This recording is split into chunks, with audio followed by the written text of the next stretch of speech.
you go. Right, bit of info. Like a school trip, you've got a fact sheet. We've got to answer the questions. Yeah, there'll be questions afterwards, absolutely.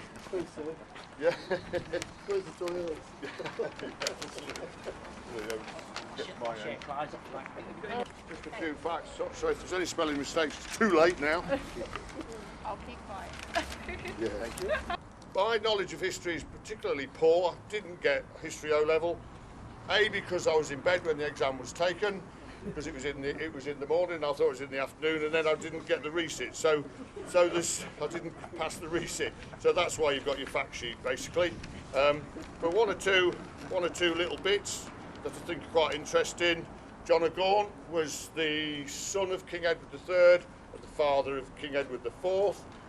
That's where the name's from.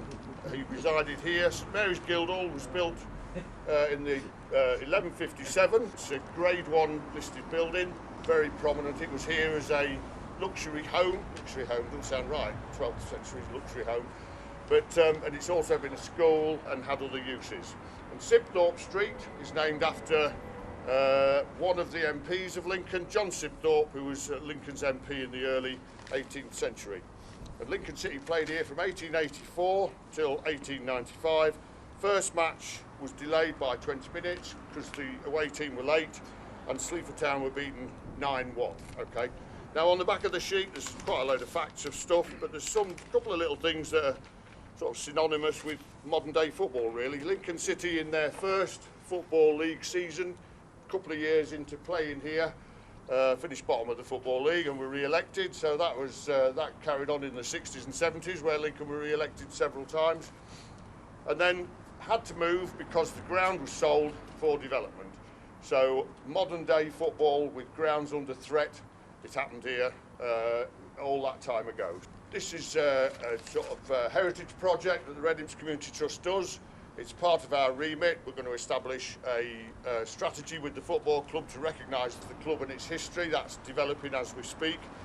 We are looking at one or two other projects which will talk to the football club about iconic Lincoln City landmarks. So that's all from me. I don't know, Biff, if you want to say a couple of words, just to thank Lincoln Digs as we have done. Yeah. Thank you, Lincoln Digs, for allowing us to put the plaque up on this location. And I just want to thank Rob for inviting me along today for the second plaque unveiling.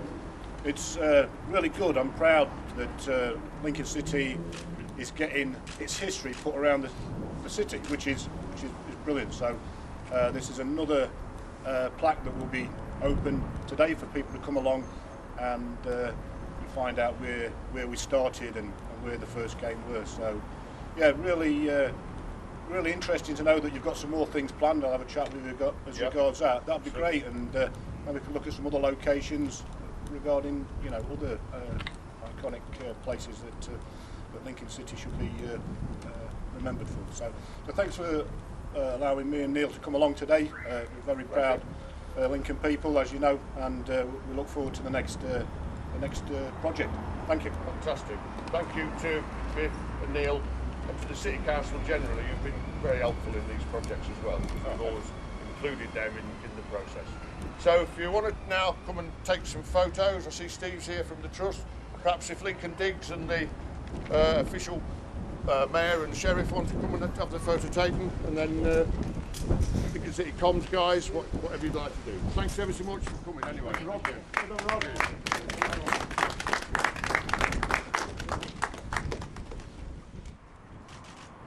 That's brilliant. Thank you very much. Excellent. Right. Is that it? Do you want to get?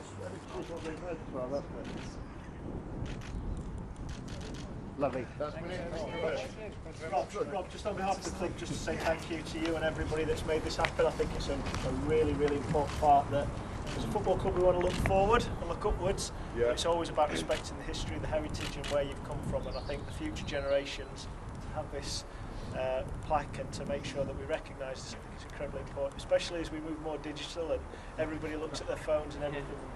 We can walk here, we can touch it, we can feel it, we can see it, and I think it's incredibly important. So thank you, Rob, for driving this, everybody at the Trust. Well, I'll pass that on to the Trust. It's a Trust project, we're all very keen on that, but it's lovely words. Thank you, Lee. Thanks, Rob. Much appreciated. Thank you, everybody.